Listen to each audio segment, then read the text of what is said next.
I'm with Kristy Brown, who's Chief Executive at Fusion5. Thank you very much, Kristy, for this. Pleasure. Fusion5 works across so many different technologies. How do you decide which AI innovations are worth investing in and which are just hype? Sure. It's a good question. And to be fair, I don't think there's any exact rule, but there are some core principles with which we try to adopt. Number one, and I think this is probably the most critical, is an underlying trustworthy framework that is robust and proven and that their tool aligns with. You know, we want to make sure that it aligns with regulatory frameworks, be it a geo distinction, but also with the core principles of our values and what we know our customers are expecting from us. So is it trustworthy is a really big factor for us. For that reason, we do tend to align with some of our bigger vendors. Microsoft, for example, has a very robust and mature approach to their trustworthy framework and excellent jurisdiction coverage and escalation procedures. So that's really important. Now, if it doesn't have that, then we're starting to look at, i.e. it's not a big hyperscaler, it's a smaller organisation. Then we're looking at some of the things you'd expect, like has it got a roadmap?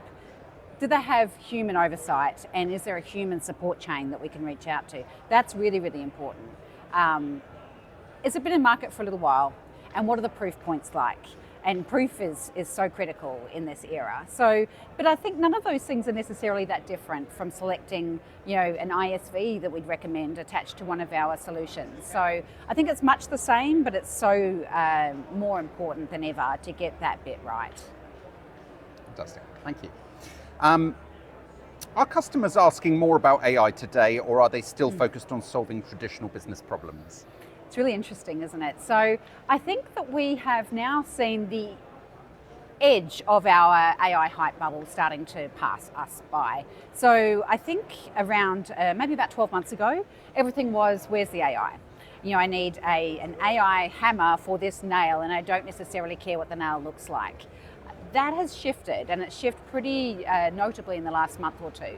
We're now seeing customers that are trying to solve for a particular business challenge, and that's always what we're trying to recommend. So what is the problem we're trying to solve?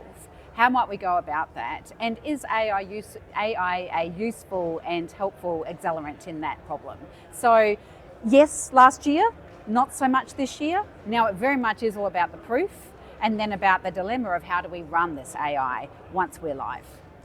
So that's such a common theme that's come up. I'd say the last three interviewees have all made that point of it's about the specific use case now. Yes, of course, of course. Yeah. And you know, we have been doing an annual AI tour. We've done it for the last, we're about to embark upon our 5th edition of that.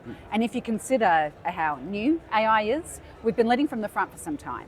But for this year, we've called it our business redesign imperative to really set that intention for our customers so they understand AI is an enabler there. But this is about how do we redesign our whole organisation to take on this true GPT, this general purpose technology. So yeah, it's definitely a changing expectation from our customer community.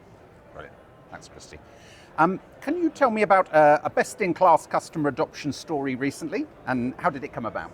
Sure. Yeah, I've got actually a great example. One of our leading organisations here in New Zealand approached us, it would be about 2 years ago now, with the AI hammer waiting for that nail to use. But however, they were pressured by the board wanting to see value. That was really important to them up front.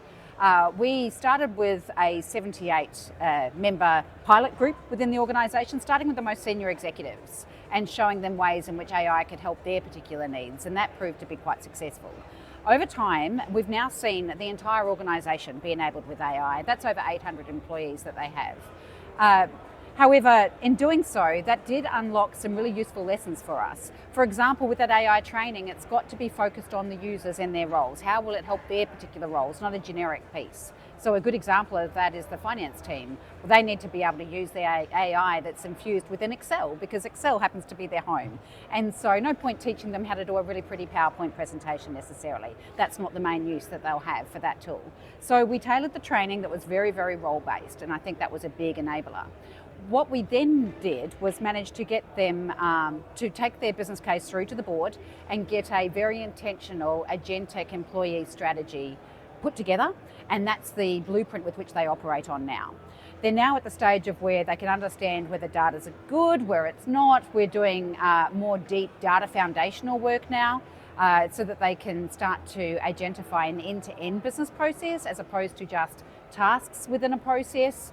But yeah, I think it's a walk before you can run, tailor the training, and it's so cool to now see that entire organization talking in a very different language and operating in a truly different way. Lovely. Thank you very much. Last question for you. What are the most common questions and concerns that customers have when you first show them a new capability? Yeah, look, questions as always, is this real? Have you pre-canned this? You know, it's like, I think it quite amazes people when they do see how much the tech has evolved in just the last 2 years. So that's always the wonderment, but it's very, very quickly followed with, is it secure? Is it compliant? What is it doing? You know, show me the steps. And then also, how much is this going to cost me? And so very much, I guess a lot of that feedback has been the driving factor to our new innovation, which we're creating, which is our Agent Operations Center. So we're taking a very unique approach to how we suggest that customers should run agents at scale in their organization. And it really does mirror the old framework of a SOC or a NOC of the yesteryears, if you will.